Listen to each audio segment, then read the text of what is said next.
주시는 말씀의 제목은 우리의 조별과제입니다. 옆 사람과 인사할까요? 우리가 함께 믿음으로 나아갑시다. 우리 모두가 책임감을 가지고 하나 되어 나아갈 때에 하나님께서 기뻐하시는 줄 믿습니다. 서론으로 들어가겠습니다. 사랑의 힘으로 뒤에 물음표가 붙었다는 얘기는 뭔가 있다는 얘기죠. 자, 우리가 지난주에 발람의 꾀가 무엇인지 보았어요. 그 발람 선지자가 차라리 저주를 하지 진짜 이스라엘을 이길 전략을 가르쳐 버렸단 말이에요. 모압에게. 사람들은 본인이 참 똑똑하다고 생각이 되는 시점이 딱 이런 시점인 것 같아요. 하나님께서 저주를 하지 말라고 하셨잖아. 그래서 나는 저주는 안 했어. 그럼 잘한 걸까요? 하나님께서 시키신 것도 했고 발락 왕도 좋아할 것 같은 선택을 했어요. 나름 합리적이라고 생각했겠죠. 그런데 하나님께서 이렇게 가르치셨어요. 너는 내가 시키는 말만 해야 된다. 그런데 발람의 꾀는 하나님께서 시키신 게 맞나요? 그건 아니잖아요. 발람 선지자는 자기가 듣고 싶은 대로 듣고 하고 싶은 대로 했어요. 하나님께 물어보길 6번이나 했지만 결국 무너지고 말았습니다. 6번이나 물어봤어요. 그래서 하나님은 안 된다고 계속 하셨지만 결국은 사고를 쳤습니다. 그래서 저와 여러분은 하나님께 질문하는 삶을 언제까지 해야 될까요? 한 은퇴할 때까지 할까요? 죽을 때까지 하셔야 됩니다. 우리의 삶의 습관이 되어야 돼요. 그래서 발람의 꾀가 뭐였죠? 음행이었어요. 음행은 모압이 가장 잘할 수 있는 전략이었거든요. 발람 선지자가 어느 신전으로 갔죠? 모압의 바알 신전으로 갔었어요. 감히 여호와를 부르러 바알 신전으로 들어갔다는 것은 아주 모독적인 일이었어요. 좀 넘겨주세요. 바알 숭배가 어떤 문제가 있었냐면 성적인 관계에 의해서 풍요가 온다고 믿었어요. 바알이라는 신이 있고 아스다롯이라는 여신이 있는데 신전 안에서 일어나는 성적인 행위가 이 두 신을 자극해서 바알 신과 아스다롯이라는 신을 이제 자극을 해서 두 신의 관계가 생겨서 땅에 풍요가 온다고 믿었거든요. 그래서 신전 안에서 매춘이 일상이었어요. 신전에 신을 모신다는 사람들이 남창, 여성 창기들이에요. 바알 신전에서 매춘으로 돈을 번 거죠. 종교라고는 하지만 매춘 사업이었던 거예요. 그리고 크게 하는 연례 행사도 있었겠죠. 어떻게 큰 행사를 했냐면 신전 안에 사람들이 안 보일 정도로 이제 앞이 안 보일 정도로 향을 가득 태웁니다. 그 모기약 세게 틀면 좀 앞이 좀 흐려지잖아요. 그 정도가 아니라 야 이거 앞이 안 보인다 싶을 정도로 향을 많이 틀어요. 앞이 안 보이니까 더듬거리다가 한 명 잡으면 그 자리에서 성행위를 하는 집단 행위를 벌였어요. 그러니까 모압의 음행은 직업적으로 프로들인 거죠. 뭘 해야 남성이 성적으로 쾌락을 느낄지를 아주 잘 알고 있어요.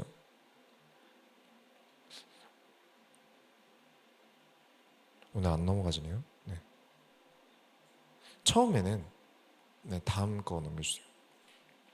처음에는 호기심이 많은 이스라엘의 젊은 남자들이 몰래 모압에 넘어가겠죠. 지금 이스라엘 백성들이 전쟁을 연달아 하니까 또 남자들이 자신감이 좀 넘치거든요. 자기는 안 질 것 같아요. 거기다가 목숨을 건 전쟁을 해본 사람들이잖아요. 자기 목숨이 언제 죽을지 모르니까 얘 또 모험을 하기 딱 좋은 정신 상태예요. 그래서 한다는 게 적국에 몰래 들어갔다 나오는데 그래도 이게 이해가 안 가죠. 이게 사람이 할 짓인가. 에이 설마 적국에 어떻게 몰래 갔다 와. 여러분 남자의 가장 많은 유언 1위가 뭔지 아십니까? 전 세계의 남자가 가장 많이 하는 유언. 에이 설마 죽겠어 이거래요. 남자는 빨리 죽습니다. 이래서 뭔 정신인지 하여간 남자들이란 적국의 모압에 몰래 들어갔어요. 근데 이게 또 모압의 꾀로 시작한 거잖아요. 아마 슬슬 긁었겠죠.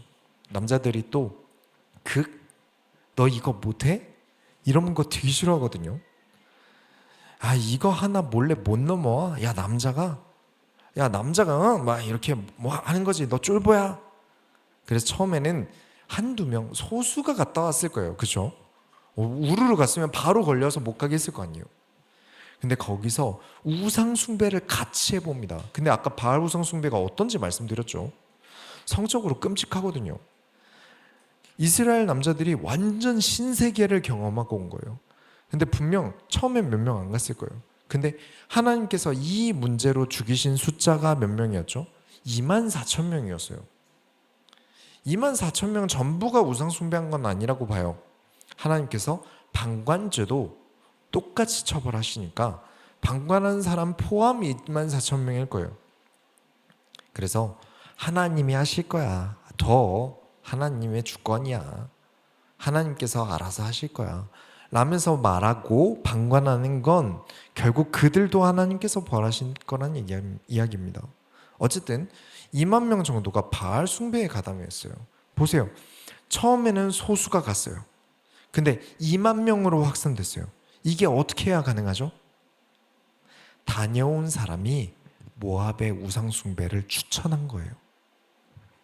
그것밖에는 방법이 없어요. 뭐 인터넷에 공고가 올라오겠습니까? 뭐 광고가 나오겠습니까? 사람에 의한 선동이에요. 야, 바알 숭배가 기가 막히다니까. 우리 맨날 먹지도 못하는 소 잡고 양 잡고 지겹잖아. 거기 가면 진짜 쩔어. 먹을 것도 주고 여자도 만나게 해준다니까. 그렇게 야금야금 하나둘 데리고 모압에 가서 모압 여자들과 바알 신전에서 사고치기를 2만 명이 넘는 숫자까지 돼버린 거예요. 눈이 돌아가서 하나님께 질문한다는 거 까먹고 우상 숭배에 가담한 사람들이 2만 명입니다. 이성 때문에 교회를 고른다. 젊은 남자가 많다. 여성이 많다. 맛있는 것을 먹는다. 곧 이득을 볼 게 있다며 교회를 그런 이유로 고른다. 저는 이 바알 숭배에 참여한 이스라엘 백성들과 무슨 차이가 있는지 잘 모르겠어요. 아무튼 이 바알 숭배를 2만 명이 넘게 했고 이 일로 인해서 하나님께서 단단히 화가 나셨어요. 그래서 이스라엘에 전염병을 뿌리십니다. 저 꼬임을 한 모압 땅에 전염병을 뿌리신 게 아니라 하나님을 알고도 범죄하는 이스라엘에게. 그리고 하나님께서 명령을 하시는데 지도자들을 잡아서 목을 매달아라. 그러면 전염병을 멈추겠다라고 명령하세요. 쉽게 말해서 이 일에는 지도자들의 책임이 있다. 백성들을 관리하라고 세워놓았는데 국경을 넘어가는 것 2만 명이 넘는 숫자가 모압 땅에 들어가서 우상 숭배와 음행을 하는 것을 제대로 관리하지 못했다. 우상 숭배와 음행하는 행위를 막지 못했다. 그렇습니다. 역시 직분이라는 것은요, 어깨에 힘주라고 권력을 가지라고 주는 게 아니라 책임을 지라고 주시는 거예요. 그리고 모세는 여기서 더 나아가서 우상 숭배하고 음행한 자들을 잡아내서 죽이라고 명령합니다. 자, 누군가는 음행이 아니라 사랑이었을 수 있잖아요. 그렇죠? 남이 볼 때는 우상 숭배지만 자기들이 볼 때는 로맨스일 수 있어요. 남이 하면 불륜, 내가 하면 로맨스. 그러면서 자기 인생이 뭔가 영화 같잖아요. 국경과 전쟁을 초월한 사람 같지 않습니까?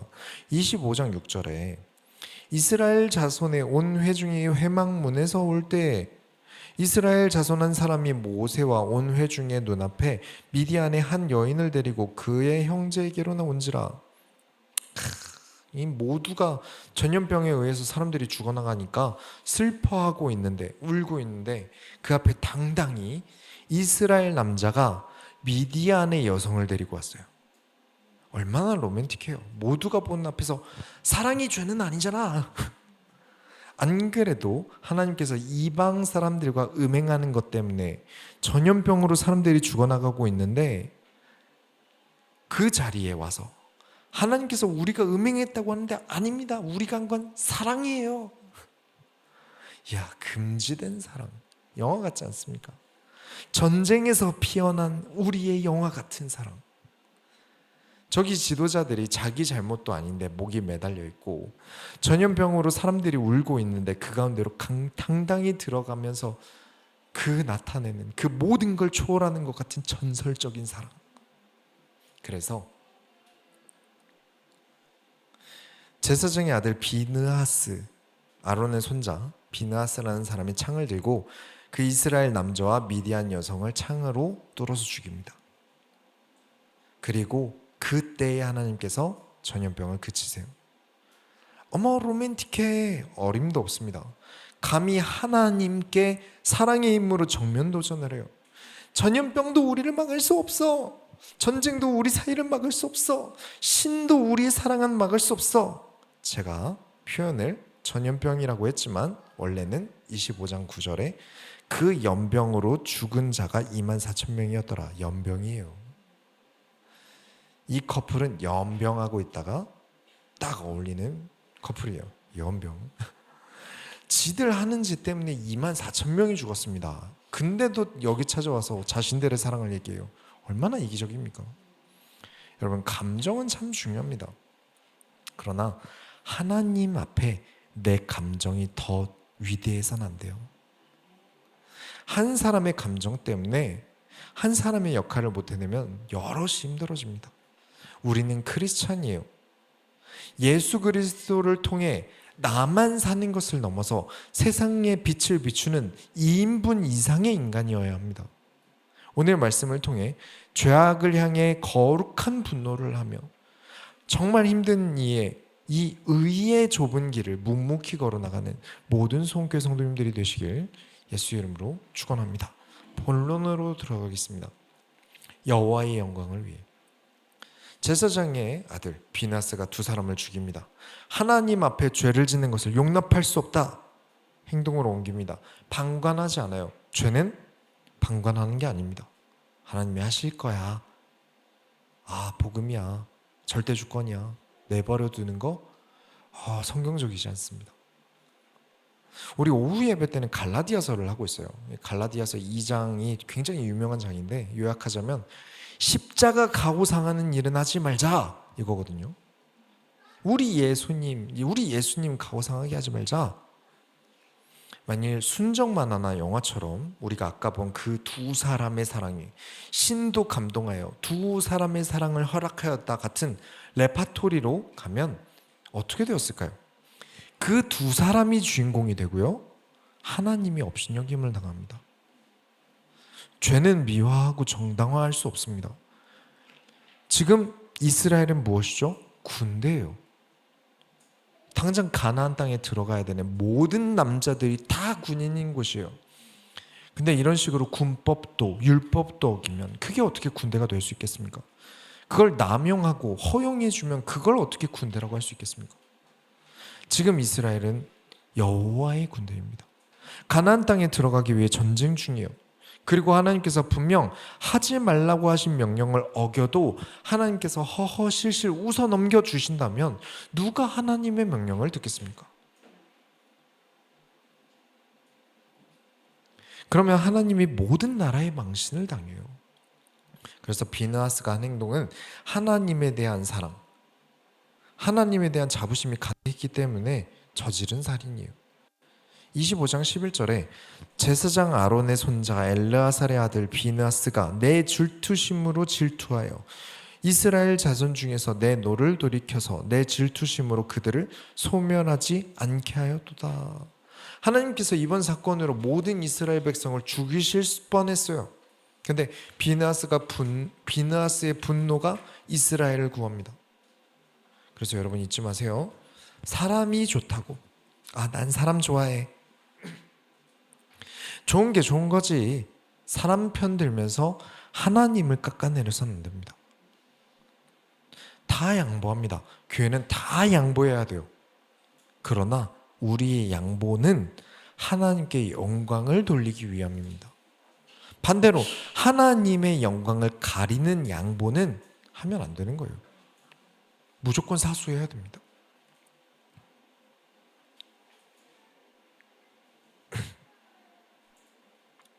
그렇습니다. 우리가 하나님 말씀대로 우리가 아까 교회의 책임자에 대한 이야기를 했었어요. 우리가 아까 누구를 매달아 죽었죠? 지도자들을 매달아 주겠습니다. 그들의 책임을 묻겠다. 이들이 우상숭배를 했든 안 했든, 가담했든 안 했든 그들의 책임을 묻겠다. 그리고 비느하스는 차기 제사장이에요. 이 아론의 손자 비느하스는 차기 제사장이에요. 제사장으로서 지도자 교육을 받은 사람이죠. 그리고 아까 봤던 이 신도 막을 수 없다는 로맨틱 커플 14절부터 15절에 죽임을 당한 이스라엘 남자 곧 미디안 여인과 함께 죽임을 당한 자의 이름은 시므리니 살루의 아들이요 시몬인 조상의 가문 중 한 지도자이며 죽임을 당한 미디안 여인의 이름은 고스비니 수르의 딸이라 수르는 미디안 백성의 한 조상의 가문의 수령이었더라. 그렇죠. 이스라엘의 지도자의 아들 미디안 지도자의 딸이에요. 둘 다 지도자의 자녀예요. 그 둘을 죽인 사람도 지도자의 아들이에요. 차기 지도자였어요. 무엇을 위해 살아야 합니까? 특히 신앙생활을 오래 했다. 목사님의 자녀다. 내가 직분이 있는 사람이다.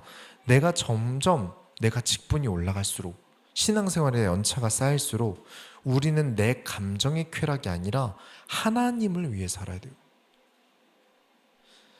지도자가 그 책임을 지지 않으니까 일반 백성들까지 고통받잖아요. 지도자들이 책임감 없이 모압 여성과 만나고 미디안 여성과 연애한 탓에 사람들이 죽어나가고 멸망할 뻔했어요. 책임을 가진 사람은 책임을 가지고 말해야 하고 책임을 가지고 이끌어야 합니다. 교회에 사람이 많이 오면 좋겠죠. 저도 그랬으면 좋겠어요. 그러나 많이 오라고 아무 말이나 해서는 안 되는 거예요. 모든 걸 수용해 줘서는 안 되는 거예요. 그래서 자신의 책임을 다하고 여호와의 영광을 위해 창을 든 비느하스에게 하나님께서 12절에 그러므로 말하라 내가 그에게 내 평화의 언약을 주리니 하나님의 기쁨이 되는 자는 하나님께서 귀하게 여기십니다. 내 기쁨을 챙기겠다고 하나님을 파는 자는 하나님께서 절대 귀하게 여기지 않으십니다. 내 기쁨 잠시 내려놓으면 하나님께서 나에게 더 큰 기쁨을 주십니다. 지금 눈에 보이는 평화를 내려놓고 하나님을 선택하면 더 큰 평화를 하나님께 주십니다. 일반적인 백성들이었다면 이스라엘이 여호와의 군대가 아니었다면 이렇게 모압과 미디안과 친해지면 좋죠. 어차피 그 땅 점령 안 할 거예요. 가나안 땅 들어갈 거란 말이에요. 그렇게 되면 나라에 좋겠죠. 그러나 이들은 여호와를 위한 진영입니다. 사람을 위한 진영이 아니에요. 지금 눈에 보이는 재물과 하나님 중 하나를 섬겨야 하는 상황이 왔을 때 하나님을 섬기는 자를 하나님께서 채워주십니다. 발람 선지자는 하나님보다 재물을 선택했어요. 명예를 선택했어요. 그리고 우리가 읽은 이 금지된 커플 때문에 하나님께서 미디안을 치실 것을 명령하세요. 그리고 발람 선지자는 이 미디안에서 죽습니다. 자, 그러면 모압 왕 발락은 어떻게 됐을까요? 이런 모압의 계략으로 이스라엘 백성들이 죽어나갔잖아요. 모압이랑 전쟁을 해야죠. 근데 모압과 이스라엘은 전쟁을 하지 않습니다. 저도 이 사실이 잘 납득이 안 돼요. 속 시원한 대답이 없거든요. 하나님께서 그냥 이렇게 얘기하세요. 모압 땅을 너희에게 주지 않을 거야. 모압 땅은 내가 다른 민족에게 주었어라고 못을 박으세요. 이에 대해서 우리는 한 가지 더 생각해 볼 게 생겼어요. 우리를 고장내고 망가뜨리는 것은 외부의 적이 아닙니다. 내부의 적이에요. 수없이 문화에 대해 접하면서 교회를 망가뜨리는 것은 세상 문화가 사실은 아니에요. 문화는 바람 같은 거예요. 단단한 결속으로 흔들리지 않으면 되는 거거든요. 모압이 아무리 음행으로 유혹하더라도 우리가 신앙으로 단단해지면 문제없는 거예요. 이 세상에 어떤 문화의 바람이 불어도 우리가 하나님의 말씀으로 단단히 결속되어져 있으면 흔들리지 않는 거예요. 사탄이 대중문화를 가지고 교회를 무너뜨린다, 그 말하고 몇 년도 못 버텼어요. 이제 문화는 대중 게 아니거든요. 각자 다양한 문화들을 사람들이 자기 취향에 맞게 가져갔어요. 그리고 또 유행은 어떻죠? 매년 유행은 바뀌어요. 그래서 교회 밖의 일로 교회가 무너지는 게 아니에요. 제일 무서운 건 교회 안에서의 움직임에 의해서 교회가 무너지는 거예요. 교회 안에서 진리를 무너뜨리는 것, 진리를 수호하지 못하는 것, 하나님의 진리 앞에 그 진리를 배신하도록 선동하는 것, 이런 것들이 교회를 무너뜨려요. 발락 왕이 음란을 가지고 이스라엘을 무너뜨릴 생각을 했나요? 아니죠. 와, 우리가 어떻게 하면 이스라엘을 무너뜨리지 고민하다가 발람 선지자를 데려오자 했는데, 반대로 발람 선지자는 저주나 하지 않았지만 진짜로 이스라엘을 무너뜨릴 방법을 모압에게 알려줬어요. 여호와에 대해 잘 아는 사람이 한 일이에요. 하나님께 질문하던 사람. 그리고 미디안 땅은 왜 벌어졌을까요? 여호와에 대해서 잘 아는 땅이에요. 미디안은요, 이 아브라함의 후손들의 지역이에요. 그리고 모세의 스승이며 미디안 제사장이고 장인어른이 미디안 사람이에요. 모세 장인어른이, 모세를 가르친 사람이 미디안 사람이에요.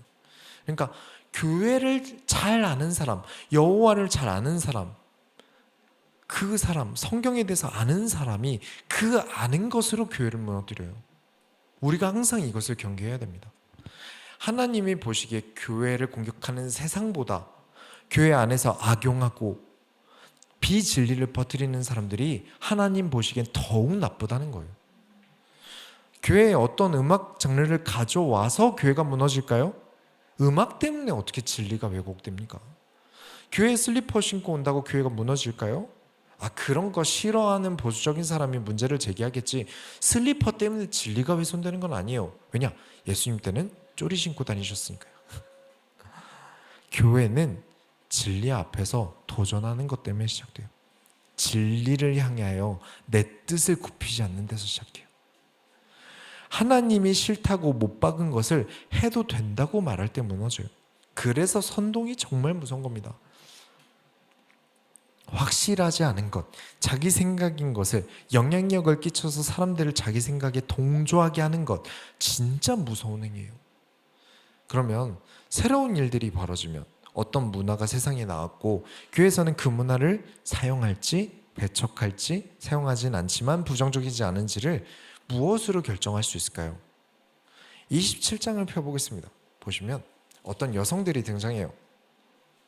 이 여성들이 모세에게 가서 이렇게 말을 해요. 저희 아버지는 아들이 없이 죽었어요. 그래서 저희는 딸만 있는데 그러면 저희 아버지 유산은 어떻게 되는 거죠? 이스라엘 백성들은 자녀를 많이 낳았어요. 그래서 모압 왕이 이스라엘을 보면서 야, 역시 숫자가 깡패다 이랬었거든요. 근데도 여기 나오는 아버지는 아들을 낳지 못했나 봐요. 그러니 이게 사람들도 어떻게 해야 될지 모르겠다는 거예요. 계속 아들에게 상속을 해주고 딸들은 시집 보내고 끝냈는데 딸밖에 없는 집안은 유산을 어떻게 해야 하냐는 거죠. 그 딸들이 이렇게 주장합니다. 아버지의 유산은 저희에게 주셔야 맞다고 생각해요.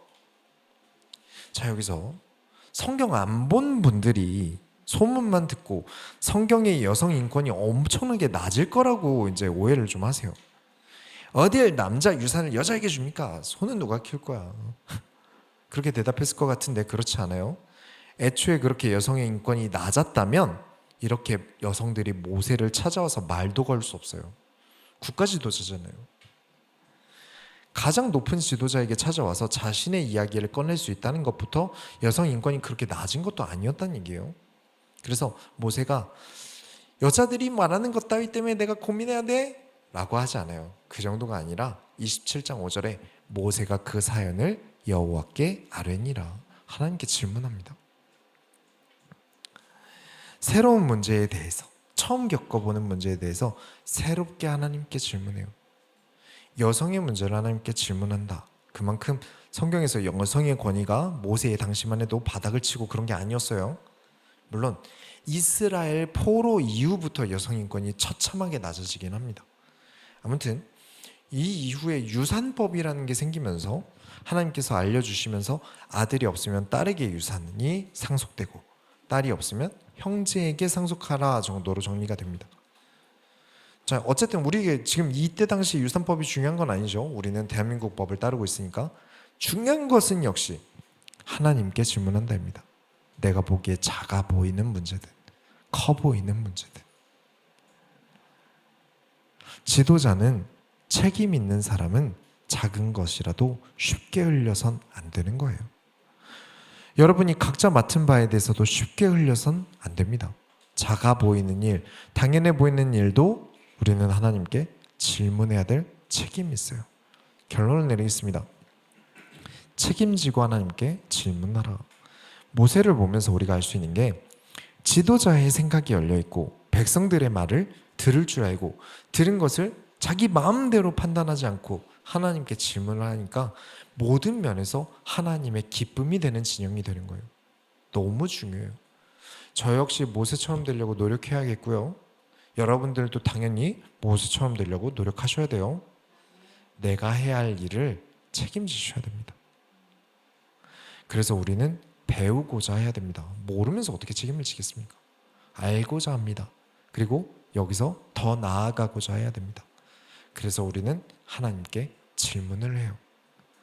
모세의 책임감에 대해서 더 읽어볼게요. 하나님께서 모세의 아픈 곳을 더 찌르세요. 이렇게 잘하는데도 하나님께서 모세의 아픈 곳을 찌르세요. 27장 12절 보시면 여호와께서 모세에게 이르시되 너는 이 아바림 산에 올라가서 내가 이스라엘 자손에게 준 땅을 바라보라. 산에 올라가니까 이제 가나안 땅 목적이에요. 이제 진짜 가나안 땅이 보여요. 그 산에 올라가서 가나안 땅을 보래요. 그래 놓고는 모세야, 내가 이 땅을 너희에게 줄게. 가는 데마다 너에게 이 모든 땅을, 이 젖과 꿀이 흐르는 땅을 주겠다. 이러면 너무 은혜스러울 것 같은데 너는 이 가나안 땅에 못 들어가. 너는 이제 여기서 죽을 거야. 너무하지 않습니까? 모세가 지금 80년 넘게 일을 했는데 이걸. 모세가 잘못했던 게 있죠. 그 바위를 하나님께서 바위에게 말하라 했는데 열받는다고 지팡이로 바위를 때리면서 백성들 앞에서 승질냈던 그 사건 때문에 못 들어간대요. 이 얘기를 또 하세요. 여러분이라면 뭐라고 하실래요? 저라면 하나님, 제가 뭘 그렇게 잘못했는데요? 저 80년 동안 일했어요. 이 광야에서. 제가 하나님 밑에서 한 일이 몇 개인데 겨우 그 바위 하나 친 거 가지고 저한테 이렇게 치사하게 구실래요? 결국 제 인생은 만나만 먹고 살고 이렇게 사람들 때문에 스트레스만 받다가 죽는 인생이네요. 저 안 불쌍하세요? 라고 따졌을 거예요. 뭐 안 그럴 믿음이 크신 분들도 계시겠지만 제 이야기를 너무 저를 나쁘게 보지 않으셨으면 좋겠어요. 근데 모세는 이렇게 대답합니다. 15절부터 16절에 모세가 여호와께 여짜와 이르되 여호와 모든 육체의 생명의 하나님이여 원하건대 한 사람을 이 회중 위에 세워서. 모세는 알아요. 이 백성들은 냅두면 반드시 또 사고 칠 거예요. 광야에 몇 번이나 사고를 쳤으면 지금 출애굽기가 40장 지나갔고 레위기가 27장 지나갔고 민수기 지금 27장까지 왔죠. 총 94장이 지났는데 아직도 가나안 땅에 못 들어갔어요.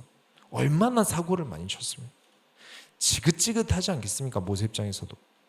근데 모세가 없으면 이 백성들은 어떻게 하겠습니까? 이대로는 하나님과 멀어지고 멸망할 게 뻔해요. 그래서 하나님께 모세는 이렇게 말합니다.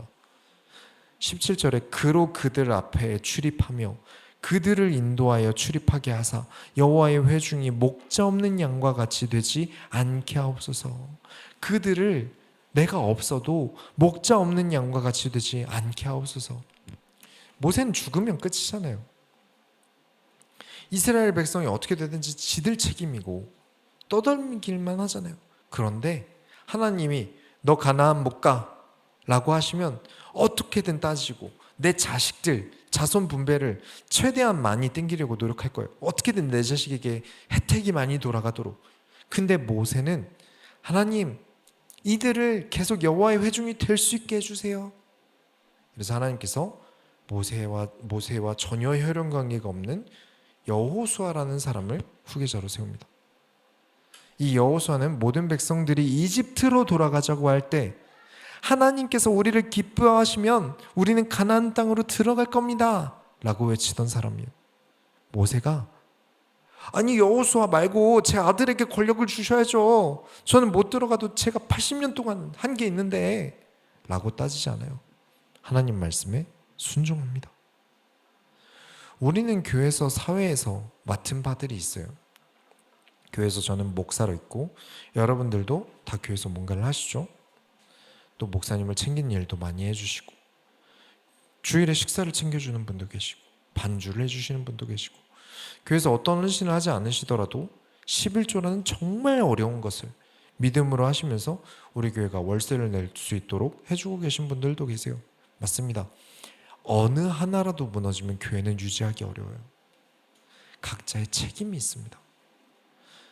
그 어떤 것도 하지 않아도 괜찮습니다. 괜찮아요. 그만큼이 믿음의 분량이니까요.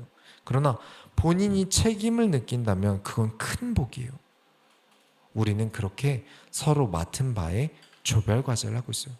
누군가가 한 명이 안 하면 다른 사람이 해야 됩니다. 저는 그렇게 생각합니다. 제가 하면 되죠. 그렇게 생각하고 늘 하고 있어요.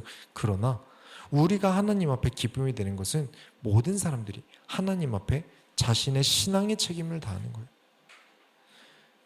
만약에 제가 흔들려서 다른 유혹을 못 이겨서 해야 할 일을 제대로 하고 있지 않다면, 성도를 만나지도 않고 설교 준비를 대충 하고 있다면, 시간 단축하겠다고, 내 즐거움을 누리겠다고, 제가 골프 치러 다니겠다고 설교를 베끼고 있다면 교회는 무너질 거예요. 그렇다고 온전히 제 능력만으로 할 수 있을까요? 아니죠. 그래서 하나님께 질문합니다. 거기서 멈추지 않아요. 교회는 모든 성도들과 다 함께 이루어집니다. 내 힘으로 최선을 다하며 하나님 나라 일에 힘쓰고 내 힘의 방향이 진리를 훼손하지 않도록 하나님께 질문합니다. 그냥 노력만 해서는 안 되니까요. 여기 앉아 계신 모두가 그렇습니다. 교회에서 사회에서 우리는 그렇게 조별 과제를 하는 중이에요. 이 땅에서의 삶은 조별 과제예요. 혼자 살아남을 수 없어요. 그래서 우리는 각자의 자리에서 학업, 교회, 직장, 가정의 자리에서 어떤 조별 과제 중입니까? 진리를 수호하는 과제를 짊어지고 살아가고 있습니다. 올바른 신앙생활의 길에서, 올바른 신앙생활의 진영에서 벗어나지 않고 우리가 가나안까지 능히 들어가는 모든 성교회 성도들이 되시길 예수 이름으로 축원합니다. 제가 기도하겠습니다. 하나님 감사합니다.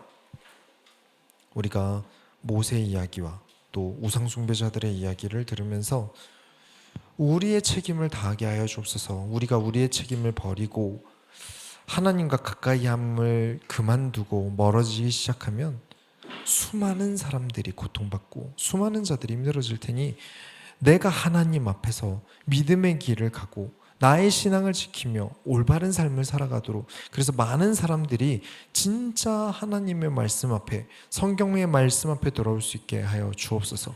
살아계신 예수 그리스도의 이름으로 기도드렸습니다.